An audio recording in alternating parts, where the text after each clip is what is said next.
Hello friends, today we are going to visit one of Canada's most scenic, most photographed and most visited location, Lake Louise.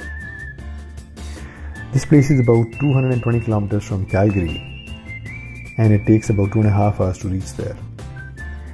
We started this morning from our house at about 6:30. Hopefully we won't find very many visitors at this early hour, but then you never know. Lake Louise starts to freeze sometimes around middle of November every year and remains frozen till early May. So if you're interested in snowshoeing, skiing, cross country or heli skiing, ice fishing, or just interested in having a little fun, this is the place for you. Sometimes they also make a makeshift ice skating rink and youngsters, or rather people of all age, ice skate there.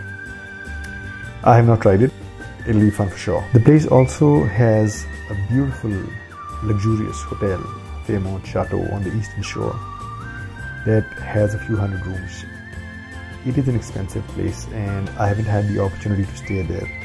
One day I will. So without further ado, let's go to Lake Louise.